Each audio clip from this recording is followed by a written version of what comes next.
जय हिंद। देखिए 1952 में जन्मे व्लादिमीर पुतिन की पूरी जीवन को समझते हैं कि वो कैसे इतने शक्तिशाली हो गए और किस तरह से जिस व्यक्ति को कोई नहीं जानता था वो रूस के जैसे विशाल देश पर इतने लंबे समय तक राष्ट्रपति रह गया। देखिए व्लादिमीर पुतिन का जन्म 1952 में एक बहुत ही नॉर्मल फैमिली में हुआ था।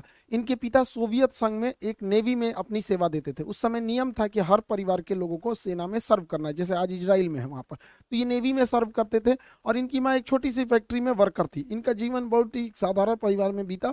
ये पढ़ने में उस समय एक साधारण विद्यार्थी थे। उससे आगे अगर इनकी जर्नी को देखते हैं तो 1975 में ये रूस की खुफिया एजेंसी केजीबी को ज्वाइन करते हैं और 1975 में एक सीक्रेट ऑफिसर बनते हैं। इन्हें कई अलग अलग देशों में भेजा गया देश की सेवा करने के लिए, जहां पे इन्होंने बखूबी अपना रोल निभाया। इनकी जीवन में सबसे बड़ा बदलाव कब आया? जब 1989 में जर्मनी रूस के खिलाफ होने लगा। जर्मनी में पहले रूस का प्रभाव था, ये जर्मनी और रूस में आधे ही जर्मनी के बीच में एक दीवार चलाई गई थी जिसका नाम था बर्लिन की दीवार। इस साइड का हिस्सा रूस से प्रभावित था और इस साइड का हिस्सा अमेरिका से प्रभावित था। लेकिन जर्मनी में ये जो बर्लिन की दीवार थी ये तोड़ दी गई और पूरा का पूरा जर्मनी जो था वो अब अमेरिका के प्रभाव में जाने लगा था। इस घटना को वहां पे खड़े, वहीं पे ये अंडर कवर एजेंट थे व्लादिमीर पुतिन, उस समय केजीबी के तहत, वो देखते रह गए और देखते देखते ये बर्लिन की दीवार तोड़ दी गई और जिस जर्मनी के आधे हिस्से पर रूस का प्रभाव था, यानी उस समय के यूएसएसआर अर्थात सोवियत संघ का प्रभाव था, वो अब प्रभाव खत्म हो गया और धीरे धीरे आगे और घटनाएं खराब होती गई। रूस की जो उस समय का नेतृत्व था रूस को संभाल नहीं पाया और एक के बाद रूस में क्रांति बढ़ने लगी। और रूस जो था उस समय सोवियत संघ हुआ करता था, पूरा नाम USSR, union of Soviet socialist Republic. इसमें 15 देश होते थे या 15 देश 1991 यानी 1991 में बिखर गए। इसमें से कौन कौन से देश बिखर? Estonia, Latvia, Lithuania, Ukraine, Moldova, Belarus, Georgia, Armenia, Azerbaijan, Kazakhstan, Kyrgyzstan, Tajikistan, Turkmenistan, Uzbekistan. नक्शा की क्लास में आप सब लोग को याद करा दिए थे। तो अब बच्चों का चीज है ये सब, दुनिया के किन देश कहाँ पे, तो ये तो आप सब लोग को पता ही है। तो टोटल यूएसएसआर 15 भागों में टूट गया, जिसमें सबसे बड़ा भाग जो निकला था वो था रूस, जबकि इसके जितने जो छोटे छोटे देश थे ऐसे 15 देश टूट गए, जिसमें यूक्रेन भी रूस से ही टूटा था 1991 के दशक के समय। उस समय जो रूस के राष्ट्रपति थे मिखाइल गर्बाचोक सबसे लोल राष्ट्रपति रहा था पूरे रूस का। इसने 1989 में अफगानिस्तान में सेना भेजा तालिबान को कंट्रोल करने के लिए, वहीं तालिबान उदय हुआ और फिर वहां से भागना पड़ा, ये उसको भी नहीं कंट्रोल कर पाए। बर्लिन की दीवार तोड़ दी गई, ये उनको भी नहीं कंट्रोल कर पाए। और फाइनली 1991 का यूएसएसआर का बिखराव हो गया। ये सब भी मिखाइल गर्बाचोक के समय हुआ। इन्हें अपने पद से त्याग देना पड़ा और उसके जगह पे आए थे बोरिस येल्सन। बोरिस येल्सन से लोगों को उम्मीदें थी, लेकिन बोरिस येल्सन जो थे महापियक्कड़ आदमी था। ये जहां तहां पीने लगता था, बड़का बड़का बाल्टी में दारू पीता था और नाचने लगता था। स्टेज पे गया, देखिए नचनिया के साथ ही नाच रहा है, बताइए राष्ट्रपति नाचेगा? जिस वजह से इसका विरोध होने लगा। बोरिस येल्सन जो थे ये सोचे थे कि रूस जो एकदम सरकारी तंत्र में फंस चुका था, क्योंकि वहां उस समय ये परंपरा थी जो कुछ होगा सरकारी होगा। और आप भारत में देखिए सरकारी चीज में जहां गए, जैसे सरकारी हॉस्पिटल में गए तो आपको फील हो जाएगा कि ये सरकारी हॉस्पिटल, फैक्ट्री में जाएंगे सरकारी फैक्ट्री तो आपको फील हो जाएगा। तो इनको लगा कि अमेरिका की तरह आगे बढ़ना है तो प्राइवेट को आगे बढ़ना पड़ेगा, तो धीरे धीरे न करना चाहिए। इन्होंने क्या किया, सरकारी मशीनरी को धीरे धीरे बंद करना चालू किया, प्राइवेट को आगे बढ़ना चालू किया। इस वजह से जो पहले से अर्थव्यवस्था थी जो चल रही थी वो भी नहीं चल पाई और दूसरा क्या हो गया कि लोगों के अंदर रोजगार जाने लगा, जिस वजह से इनका भी विरोध होने लगा बोरिस येल्सन का। हालांकि बोरिस येल्सन जो उम्मीद लाए थे वो 20 साल आगे उसका असर दिखता, लेकिन इनको उतना आइडिया नहीं था। पियक्कड़ आदमी था, जहां तहां नाचने लगता था यहाँ पर, जिस वजह से लोग इन्हें पसंद नहीं करते थे। और यही एंट्री होती है व्लादिमीर पुतिन की। ये साल हो जाता है 1991 जब यूएसएसआर टूटा और इस समय तक व्लादिमीर पुतिन लेफ्टिनेंट कर्नल बन चुके थे। इस समय इनकी जो मुलाकात होती है वो रूस का सबसे बड़ा जो शहर है सेंट पीटर्सबर्ग के मेयर थे एंटोली सोबचक से मुलाकात होती है व्लादिमीर पुतिन की। और ये क्या करते हैं, सोबचक व्लादिमीर पुतिन को सेंट पीटर्सबर्ग का डिप्टी मेयर बना देते हैं। और यहीं से कहानी शुरू होती है व्लादिमीर पुतिन की। जैसे ये डिप्टी मेयर बनता है, इसने वहां के जितने करप्शन थे उस सबको खत्म करने लगता है, व्यवस्थाओं में सुधार लाने लगता है। यह परिवर्तन सड़कों पर दिखने लगती है और सेंट पीटर्सबर्ग जो कि पूरी तरह से रूस का सबसे बड़ा शहर था, वहां से एक नाम उभर के आता है कि एक नाम व्लादिमीर पुतिन, जिसने सबको सुधार दिया, जिससे कि लोग वहां के प्रभावित होते हैं। लेकिन एक शहर पे कितना काम कर दीजिएगा, नेशनल लेवल तक उतना नहीं पहुंच पाता, उन भी 1991 के समय जब मीडिया उतना ज्यादा नहीं था। लेकिन इसकी नजर जब व्लादिमीर पुतिन की इन कामों की देखते हुए एक बहुत ही उस समय के पावरफुल एडवाइजर हुआ करते थे, राष्ट्रपति के सलाहकार होते थे उस समय, उनका नाम था वेलेंटीना यामासोव। ये वैलेंटीना यामासो जो थे, इनकी एक विशेषता थी कि ये उस समय के जो राष्ट्रपति थे बोरिस येल्सन, उनके ये दामाद थे। तो जिस वजह से आप समझ सकते हैं कि राष्ट्रपति का ही दामाद है तो कितना पहुंच होगा। तो ये जो थे वैलेंटीना यामासोवी, तो वैलेंटीना यामासो जो थे, इन्होंने पुतिन को बुलाया और उनको ने क्या किया कि एडवाइजर रख दिया किसका, बोरिस येल्सन का। इस तरह से पुतिन और बोरिस येल्सन की दोस्ती हो गई। ये एक सलाहकार के तौर पर इनके पास आया और बोरिस येल्सन इन पे बहुत भरोसा करते थे और राष्ट्रपति बोरिस येल्सन पुतिन को हमेशा साथ रखते थे। और धीरे धीरे ये नेशनल लेवल तक ये चेहरा उभरते गया कि करप्शन को खत्म करना, कभी बोल्ड स्टेप्स लेना। इस वजह से पुतिन का कद धीरे धीरे बढ़ता गया। बड़ी बड़ी जिम्मेदारियां बोरिस येल्सन पुतिन को देने लगे। जनता में पुतिन लोकप्रिय होने लगा और इसी दौरान बोरिस येल्सन अपने शराबीपन की वजह से, जहां तहां नाच देने की वजह से अपनी गरिमा को खोते जा रहे थे, जिसे भरपाई करने के लिए 1999 में 1900 इधर भारत में कारगिल की लड़ाई चल रही थी और उस समय 1999 में रूस का प्रधानमंत्री बनाया गया व्लादिमीर पुतिन को। वहां पे प्रधानमंत्री को ज्यादा पावर नहीं है, वहां सारा पावर राष्ट्रपति को, और राष्ट्रपति थे बोरिस येल्सन। तो यहां से एक नेशनल लेवल तक पहचान बन गई पुतिन की। लेकिन पुतिन बहुत ही महत्वाकांक्षी था। वह सोचता था कि हम आगे प्रधानमंत्री से राष्ट्रपति कैसे बनेंगे, क्योंकि वहां सारा पावर राष्ट्रपति के पास था। इसने दिमाग लगाया। रूस का जो ये वाला एरिया है, नीचे का एरिया, रूस इतनी तो पूरा बड़ा है, मॉस्को से नीचे का ये एरिया है, इसका नाम है चेचन्या। ये चेचन्या जो था ये रूस से टूटना चाहता था, क्योंकि 1991 में 15 देश टूटे थे, तो चेचन्या कहता था हम भी टूटना चाहते हैं। तो रूस ने ये व्लादिमीर पुतिन, चूंकि ये खुफिया एजेंट था, इसने दिमाग लगाया। उसने कहा कि एक काम करते हैं, इन्हीं को फंसा देते हैं। इसने मॉस्को में बम ब्लास्ट कराना चालू किया। ध्यान से समझिएगा, यह बम ब्लास्ट खुद पुतिन करा रहा था, जो खुद उस देश का प्रधानमंत्री, और इल्जाम लगा दिया किस पर, चेचन्या पे, कि चेचन्या के लोगों ने ब्लास्ट कराया है। और ये अगस्त से सितंबर 1999 तक धड़ाधड़ रूस में जहां तहां बम फूट रहे थे। इधर भारत में 1999 में कारगिल हो रहा था, अटल बिहारी वाजपेयी थे, और देखते देखते एक महीना अगस्त से सितंबर 1999 में रूस के शहर मॉस्को, राजधानी मॉस्को में धड़ाधड़ सीरियल ब्लास्ट होने लगे। इस ब्लास्ट में कहीं 10 आदमी मारा जाता है, कहीं 2 आदमी मारा जाता है। ऐसे करते करते मॉस्को में मरने वालों की संख्या 300 हो गई, जिस वजह से भयंकर बवाल हो गया। रूस के लोग अब चेचन्या को देखना नहीं चाहते थे, वो चाहते थे चेचन्या रात से एकदम तबाही किया जाए। अब सोचिए, याद कीजिए 2019 जब भारत में पुलवामा में अटैक हुआ था, हमारे सिपाही शहीद हुए थे, तो किस तरह से बवाल हुआ था कि घुस के मारेंगे आतंकवादियों को। यही चाहता था वहां पर पुतिन भी। पुतिन इसी चीज को चाहता था कि एक बार जनता का समर्थन हो जाए कि मारो चेचन्या को, और यही हो भी गया। 300 लोग जब मरे 1 महीने के अंदर लगातार बम ब्लास्ट में, तो रूस की जनता कही कि मारो ससुरा को। और इस बीच प्रधानमंत्री थे पुतिन, पावर तो रहता ही है पुतिन को। अब बोरिस येल्सन जो पियक्कड़ था, शराब पी के पूरा पावर पुतिन को दे दिया, कहा कि चेचन्या को संभालो।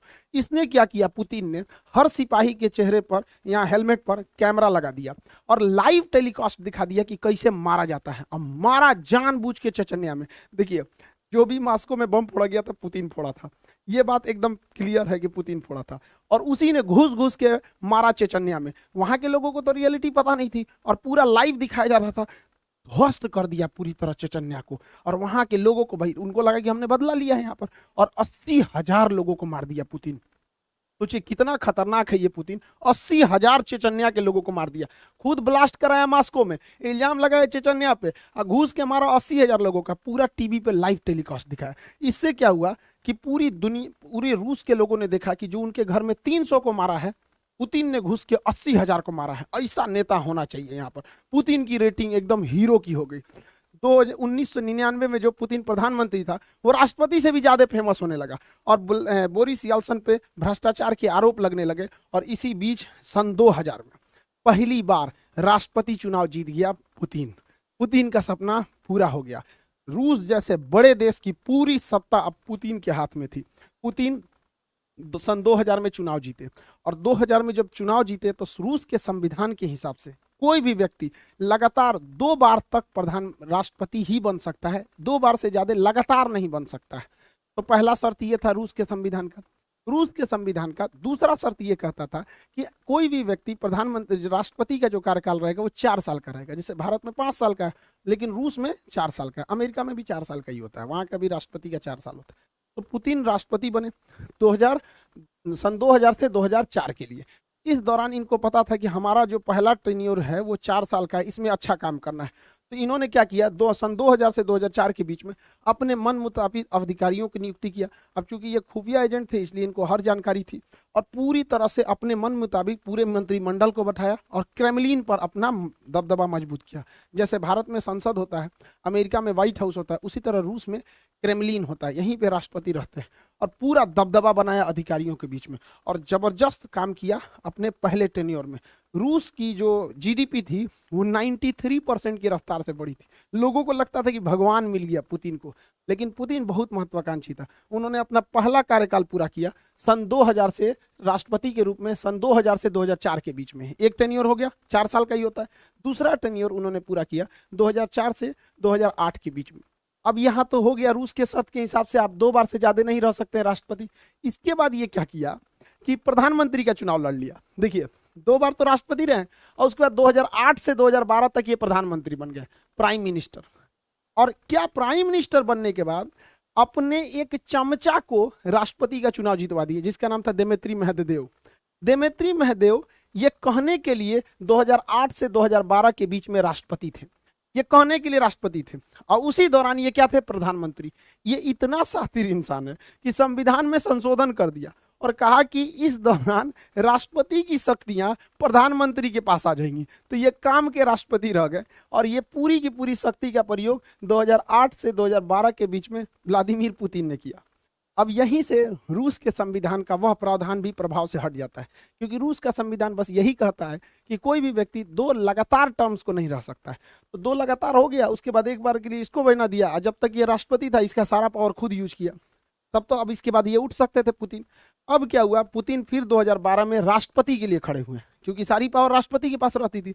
तो 2012 से 2016 के बीच में पुतिन राष्ट्रपति रहे, और जब ये राष्ट्रपति देना तो फिर संशोधन किए कि जो पावर प्रधानमंत्री राष्ट्रपति से प्रधानमंत्री को दिया गया था वो वापस पावर प्रधानमंत्री से राष्ट्रपति को दिया जाता है। खिलवाड़ करके रखा ही इंसान देश के साथ। तो 2012 से 2016 तक के बीच में ये राष्ट्रपति रह गया। 2016 में फिर चुनाव हुआ, क्योंकि 4 साल पे होता है। 2016 से 2020 तक ये फिर से राष्ट्रपति बने, और 2020 में ये संशोधन कर दिए कि ये बंदा 2036 तक राष्ट्रपति रहेगा। अब 2036 तक कुछ सोचना नहीं है, पुतिन भैया रहेंगे राष्ट्रपति वहां पे, कोई कितनों कर ले। ये है रूस का पावर पुतिन में। पुतिन बहुत ही जबरदस्त रहा पावर के मामले में। पुतिन अपने पहले कार्यकाल अर्थात सन 2000 से 2004 के बीच में इस समय पूरा ध्यान अपने देश पर दिए थे, लेकिन जैसे दूसरा कार्यकाल हुआ खतरनाक काम करना पुतिन ने चालू किया। इसने क्या किया, 2008 में जॉर्जिया पर हमला कर दिया, क्योंकि जॉर्जिया 1991 में सोवियत संघ से ही टूटा था, उसके 2 क्षेत्रों पर कब्जा कर दिया। 2011 में इसने लीबिया पर आक्रमण कर दिया, और लीबिया के मुअम्मर गद्दाफी की सरकार को हालांकि नहीं बता पाए वहां पे। उसके बाद 2014 आया, 2014 में यूक्रेन के शहर क्रीमिया पे कब्जा कर लिए। 2015 में सीरिया में गिर रहे सरकार बशर अल असद की सरकार को बचा लिए। 2022 आया, फिर पूरी तरह यूक्रेन पर हमला कर दिया। पुतिन खाली नहीं बैठते, क्योंकि इनको पता है कि जब तक अंतर्राष्ट्रीय विवाद होते रहेगा देश की जनता कभी अपने सरकार से सवाल नहीं पूछेगी। यही फॉर्मूला अपनाया था चीन ने भी। चीन के माओ सरकार के जब सरकार गिरने वाली थी तो उसने 1962 में भारत पर हमला कर दिया बिना मतलब, क्योंकि जब देश की सेना हमला करती है तो लोग सरकार से सवाल नहीं पूछते हैं, कहते हैं जो भी सरकार है बस हमें जिताओ। ये बात बखूबी जानते हैं व्लादिमीर पुतिन, इसलिए वो हमेशा लड़ाई लड़ते रहते हैं अपने अगल बगल वाले देशों से। हालांकि बहुत बड़े राष्ट्रवादी भी हैं। पुतिन की कई सारी पावर है, लेकिन उनमें 3 सबसे ज्यादा पावर इनके पास पूरी तरह से एक साइबर आर्मी है। हैकिंग पे बहुत जबरदस्त करते हैं यहाँ पर। इतना बड़ा हैकिंग आर्मी है इनके पास कि कहा जाता है कि जो डोनाल्ड ट्रंप को जिताने में भी इसी भाई का योगदान था यहाँ पर। इतनी बड़ी इसकी हैकिंग आर्मी है, साइबर पूरी तरह आर्मी रखा हुआ है। इनके विरोधियों कब गायब हो जाते हैं, कब मारा जाते हैं, किसी को पता नहीं। इनके विरोधी के ऊपर कभी छापा पड़ जाएगा, कभी पुलिस उठा ले जाएगी, कभी इनकाउंटर हो जाएगा, कभी मारा जाएंगे, कोई इनका विरोध नहीं कर सकता है। और पूरी मीडिया पुतिन की गुलाम है। किसी भी टीवी चैनल को देखिएगा बस हमारे राष्ट्रपति ऐसे, ये खाएं, वो सोएं, ये किए, वो के, दिन रात उसी के चलते रहता है। ये 3 चीजों के बदौलत सन 2000 से लेके आज 2022 तक, यानी 22 सालों से पुतिन वहां के राष्ट्रपति हैं, और साथ ही साथ अब वो 2036 तक रहेंगे यहाँ पर। 2036 तक वो वहां पे राष्ट्रपति रहेंगे। पुतिन की लाइफ स्टाइल भी गजब है। कभी ये घुड़सवारी करने लगते हैं, तो कभी मछली पकड़ने लगते हैं, कभी भालू पे चढ़ के घूमते हैं, तो कभी तैराकी हो जाती है इनके अंदर। ये सबमरीन में भी अंदर चले जाते हैं, क्योंकि ये केजीबी के सदस्य थे तो इन्हें हर चीज़ पता होती है। इनकी पूरी लग्जेरियस फ्लीट है जहाज़ों की, जाते हैं तो फुल सिक्योरिटी के साथ जाते हैं। और ये केवीजी के सदस्य थे, खुफिया जानकार थे, तो फाइटर प्लेन भी चला लेते हैं। हर तरह के जहाज ये बंदा उड़ा लेता है, हर तरह का जहाज व्लादिमीर पुतिन वहाँ पे। इनके पास बहुत ही महंगी याट है, कहा जाता है कि इलॉन मस्क से भी अमीर है।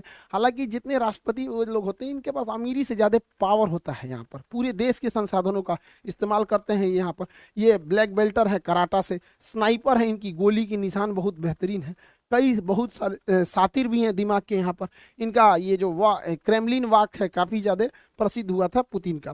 देखिए, इन सब के साथ पुतिन का एक ऐसा सच भी है जो दुनिया को से छुपाया जाता है, या फिर यूं कह दीजिए कि यह सच एक ना एक दिन पुतिन को झेलना ही पड़ेगा। पुतिन को कहा जाता है कि एब्डोमिनल कैंसर है, पेट का। खैर, उसका ये इलाज करा लेंगे, लेकिन इन्हें पार्किंसंस बीमारी है। पार्किंसंस बीमारी एक तरह का लकवा होता है। पार्किंसंस बीमारी लकवा होता है, शरीर धीरे धीरे दिमाग काम करना छोड़ देता है, उस अंग पे धीरे धीरे दबाव होने लगता है, वो अंग काम नहीं करता है।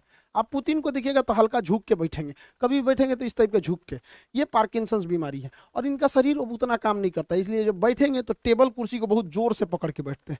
कभी भी देखिएगा पुतिन को जब भी इंटरव्यू देते तो हल्का सा ऐसे झुके हुए रहेंगे, पार्किंसंस बीमारी की वजह से। देखिएगा टेबल पकड़ के, देखो भाई चाचा, यहाँ पे टेबल को बढ़िया से पकड़ के बैठे हुए। समझ में आ रहा है कि नहीं, पार्किंसंस बीमारी। दूसरा, पुतिन देखिएगा, पुतिन जो है बोटॉक्स का यूज बहुत करते हैं। बोटॉक्स का, बोटॉक्स क्या होता है, देखिए, ये चेहरे पर उम्र के साथ साथ यहाँ सिकुड़न आने लगती है, यहाँ चेहरे पर सिकन होने लगती है, सिकुड़न आने लगती है, जिस वजह से इंसान थोड़ा बूढ़ा दिखने लगता है। तो पुतिन अपने आप को प्रभावशाली दिखाने के लिए, सेना पर दबदबा बनाने के लिए तथा पर्सनालिटी मेंटेन करने के लिए इस सिकुड़न, इस झुर्रियों को दूर करना चाहते हैं। तो झुर्रियों को दूर करने के लिए इंजेक्शन से इसके अंदर बोटॉक्स भर दिया जाता है, और ये बोटॉक्स उन झुर्रियों को खत्म कर देता है। इसलिए देखिएगा पुतिन के चेहरे पे बहुत ज़्यादा चेंजिंग नहीं आएगी। अगर आप यंग एज का देखिएगा या फिर अभी का देखिएगा, ये आप सोच सकते हैं 70 साल की उम्र का फोटो है, ये 70 साल की उम्र का। और यंग एज का भी देखेंगे तो उतना खास चेंजिंग नहीं आएगा, चेहरे पर उतनी सिकन देखने को नहीं मिलती है बोटॉक्स की वजह से। लेकिन यूक्रेन की लड़ाई में प्रतिबंध लगा दिया गया है बोटॉक्स के ऊपर। अभी भाई को बोटॉक्स नहीं मिल रहा है तो बूढ़ा दिख रहा है यहाँ पर, लेकिन इतना भी ज़्यादा प्रभाव नहीं पड़ता है। बोटॉक्स का इंतजाम एक राष्ट्रपति के लिए बहुत बड़ी बात नहीं होती है, नॉर्मल बात होती है। आई होप आपको टॉपिक समझ में आया होगा, और आप सभी लोग का तहे दिल से धन्यवाद, थैंक यू। आप सब लोगों को दिल से शुक्रिया, आप लोगों का। आज हमारा चैनल 16 मिलियन हो गया। आप लोगों की कुछ शिकायतें भी रहती हैं कि सर वीडियोस रेगुलर नहीं आते हैं। देखिए, जिस तरह का कंटेंट रहना होता है उसमें काफ़ी टाइम लगता है। दूसरा, सुबह से क्लास लेना रहता है, तो बच्चों को भी कैसे छोड़ सकते हैं। तो वही मेरे लिए समस्या ये हो गया है कि बचपन से लेके 55 तक के लोगों की उम्मीदें रहती हैं, तो सबको मेंटेन करना थोड़ा मुश्किल हो पाता है। लेकिन फिर भी अब हम कोशिश करते हैं कि अब आपके लिए वीडियोस रेगुलर ला सकें यहाँ पर। आप सभी लोग का फिर से बहुत बहुत धन्यवाद, जो आप लोगों ने चैनल को 16 मिलियन पहुँचा दिया। अभी हम लोग फिर देखेंगे यूएसएसआर कैसे बना, यूएसएसआर कैसे टूटा। और रही बात क्लासेस की, तो क्लासेस कंटिन्यू रहेंगे, हिस्ट्री ऑन गोइंग चल रहा है, एनडीए वाला भी बैच ऑन गोइंग है। यहाँ पर जितने भी बैचेज हैं उसमें रिकॉर्डेड भी अवेलेबल है। आप सब लोग बैचेज से जुड़े रहिएगा, मन लगा के पढ़ाई कीजिए, माँ बाप के सपना को पूरा कीजिए। फिर से एक बार आप लोगों का धन्यवाद 16 मिलियन पहुंचाने के लिए। आई होप आप समझ गए होंगे। मिलेंगे नेक्स्ट क्लास में। जय हिंद।